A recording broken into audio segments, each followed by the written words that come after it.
Nou vriende, ons is die Here dankbaar dat ons vanmôre weer kan saam wees rondom sy woord. Die gebed van my hart is dat die Here vir ons wysheid sal gee in die verstaan van die woord, in die verklaring van die woord, in die uitleef van die woord, sodat ons skynende ligte in hierdie donker wêreld kan wees. Die Here sê in vir ons daarom Matteus 5 vers 16, ons lig moet so skyn voor die mense, dat hulle ons goeie werke kan sien, ons Vader wat in die hemel is verheerlik. Luister, op die einde van die dag gaan U en ek rekenskap gee van ons lewe. Ons word nie gered deur ons werke nie, maar ons werke gee 'n bewys van ons geestelike staat, ons geestelike toestand, hoe lyk ons voor die Here, is ons gered al dan nie. En die Bybel sê 'n goeie boom kan nie slegte vrugte dra nie, en 'n slegte boom dra nie goeie vrugte nie. Die boom sal aan sy vrugte geken word, so ook mense. Hulle word geken aan die vrugte wat hulle dra, behoort hulle aan die Here al dan nie. En daarom is die gebed van my hart dat ons ook vrugte sal dra wat by die bekering pas, sodat ander Christus in ons sal sien en deur ons lewe na Christus getrek sal word. Nou vriende, ons gaan vanmôre aangaan met ons aktuele reeks en vanmôre praat ons bietjie oor die gedagte, wat moet ons doen met mense wat verdeeldheid veroorsaak?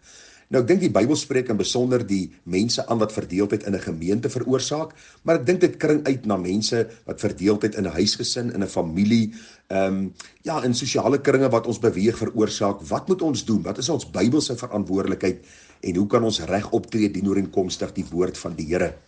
Nou, as ons kyk na die woord, is daar geweldig baie gedeeltes en ek gaan net 'n paar vanmôre hanteer en ons val sommer dadelik weg met 1 Korintiërs, die 11de hoofstuk, die 18de en 19de vers. Nou, as ons dit gaan lees, sal u ook agterkom dat die gemeente in Korinte nie die ideale gemeente was om dan na te volg nie. Paulus spreek hulle geweldig baie aan oor sondige praktyke in die gemeente. Daar was partyskappe, daar was verdeeldheid, daar was mense wat die gawes nageboots het. Met ander woorde, die valse bedryf van gawes.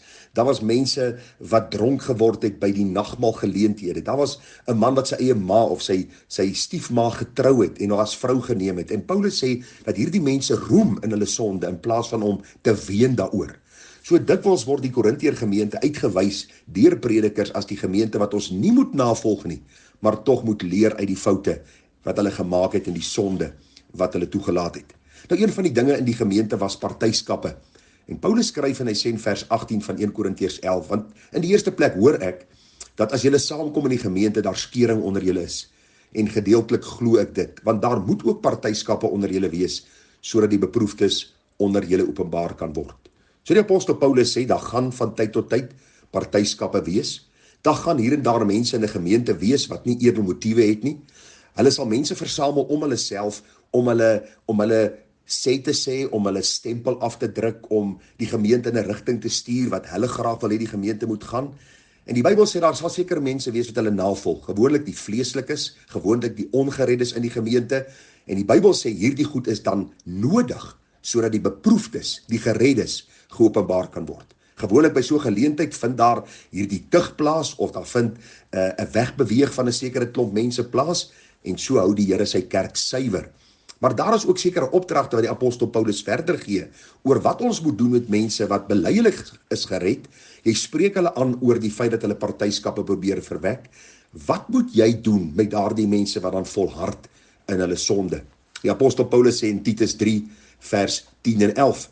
Hy sê aan 'n man wat partyskap verwek, moet jy jou onttrek na die eerste en tweede vermaning. So met ander woorde, ons moet hierdie mense vermaan. Ons moet vir hulle gaan sê, luister, dit wat jy doen is nie tot eer van die Here nie. Dit gaan nie oor die eenheid van die gemeente nie. Dit gaan nie oor die uitbreiding van God se koninkryk nie. Hierdie is 'n selfsugtige saak. Jy moet jou bekeer daarvan. En die Bybel sê as hierdie man of vrou hulle nie wil bekeer nie, moet ons na die eerste of tweede vermaning ons onttrek van hulle. Vers 11 sê, wetende dat so iemand op 'n verkeerde pad is en die sonde doen en self veroordeeld staan. U sien, die Here Jesus bid 3 maal in Johannes die 17de hoofstuk vir die eenheid van sy kerk, die eenheid van sy gemeente. En mense wat verdeeldheid wil kom saai, is mense wat die eenheid teestaan. En die Bybel sê as die eenheid teëgestaan word en die gemeente verdeeld raak, kan die wêreld die evangelie boodskap van Christus nie hoor nie. Daarom, as iemand aanhoudend hierdie partyskap verwek, moet ons van so 'n persoon onttrek. Paulus gaan verder, hy sê in Romeine 16 vers 17 en 18, hy sê ek vermaan julle broeders, hou hulle in die oog wat tweedrag en aanstoot veroorsaak teen die leer wat julle geleer het en vermy hulle. Want sulke mense dien nie ons Here Jesus nie, maar hulle eie buik en hulle verlei deur hulle vriendelike en mooi woorde die harte van eenvoudiges. En ag vriende, hoe dikwels het ek hierdie ding net nie in my bediening gesien nie. Dis mense wat gewoonlik hierdie mooi glimlaggie het en hulle groet jou baie mooi en baie beleef, Maar aan die ander kant is hulle soos 'n adder wat hulle gif deur die gemeente wil versprei. Ek moes nie lank terug nie 'n saak hanteer van 'n persoon wat 'n boodskap vir my en my vrou stuur en vertel hoe lief hulle ons het en hoe mis hulle ons. En aan die ander kant, dieselfde oomblik stuur hulle 'n boodskap in die gemeente rond om te sê dat ek 'n valse leraar is wat valse boodskappe verkondig. En toe ek hierdie persoon aanspreek, het hulle met 'n mond vol tande basies gesit. Hoekom? Want hulle boosheid het aan die lig gekom. En die Bybel sê, hierdie mense, ons moet hulle vermy. Ons moenie met hulle gemeenskap hê nie. Ons moenie deel wees van hierdie mense nie. Waarom? Want die Bybel sê 'n bietjie suurdeeg sal die hele deeg suur maak. Iemand wat so bose hart het, wat een oomblik vir jou glimlag en vriendelik teenoor jou is en die volgende oomblik jou naam probeer swak maak en die gemeente probeer skeer en die prediker opmaak teen sy mense en andersom is iemand wat 'n mens moet vermy met alles wat in jou binneste is. 2 Tessalonisense 3 vers 6. Paulus sê ons beveel julle broeders in die naam van ons Here Jesus Christus dat julle onttrek aan elke broeder wat onorddelik wandel en nie volgens die oorlewering wat hy van ons ontvang het nie. U sien, deur ek hierdie gedagte van onttrek jou. Ons kan nie met hierdie mense gemeenskap hou nie. Ons kan nie hulle in die gemeente akkommodeer ter wille van vrede en van liefde nie. Nee, God se woord en God se waarheid is belangriker as enige iets anderste. En dit geld ook, vriende, vir ons gesinne. As ons kinders nie, as hulle onder ons dak bly, in die weë van die Here wil wandel, het ons nodig om hulle te vermaan. Ons het nodig om ultimatums aan hulle te stel, sodat die naam van Christus nie belaster word nie, en sodat die werk van Christus nie skade ly deur ons stilswye nie. 'n Laaste gedeelte wat ek vir u wil noem, wat vir my seker die treffendste van almal is daardie waarskuwing wat Paulus aan die jong gemeente, of aan die jong leraar van die gemeente in Efese gee. Nou, die apostel Paulus skryf aan die jong predikant Timoteus, en hy sê vir hom daar in 2 Timoteus 3 vers 1, hy sê, maar weet dit, daar in die laaste dae swaar tye sal kom. Want mense sal liefhebbers van hulle self wees, geldgieriges, grootpraters, trotsaards, lasteraars, ongehoorsaam aan hulle ouers, ondankbaar, onheilig. Hy gaan verder in vers 3, hy sê, sonder natuurlike liefde, onversoenlik, kwaadsprekers, bandeloos, wreed, sonder liefde vir die goeie, verraaiers, roekeloos, verwaand, meer liefhebbers van genot as liefhebbers van God. Mense, hoor nou, wat 'n gedaante van godsaligheid het, maar die krag daarvan verloon het. Keer jou ook van hierdie mense af. Kan nie agterkom, die Bybel is baie duidelik. Daar kom 'n afsnypunt. Daar kom 'n tyd waar jy 'n lyn in die sand trek en vir hierdie mense sê, julle gaan nie oor hierdie lyn gaan nie. Julle gaan nie verder beweeg nie. Julle gaan nie verder skade doen aan die gemeente, aan die huisgesin, aan die familiekring nie. Hier stop ons dit, want die Bybel gee ons die opdrag. Want jy sien, hierdie mense is liefhebbers van hulle self. Hulle is grootpraters. Hulle is mense wat ondankbaar is. Hulle is sonder natuurlike liefde. Hulle is voorgee mense. Hulle is kwaadsprekers. Hulle kan nie slaap in die aand as hulle nie weet hulle het in daardie dag van iemand kwaad gespreek nie. Hulle is leenaars. Hulle is mense wat die waarheid verdraai. Hulle is meer liefhebbers van genot as liefhebbers van God. Die Bybel sê hulle is roekeloos. En dan, hulle het 'n gedaante van godsaligheid. Gaan kyk maar aan elke gemeente waar u al by was. Mense wat nie lief is vir die Here nie, is lief vir hulle self en hulle doel is om verdeeldheid te saai. Daarom is die Bybel se tug daar. Daarom moet ons soms mense tug wat in sonde bly volhard.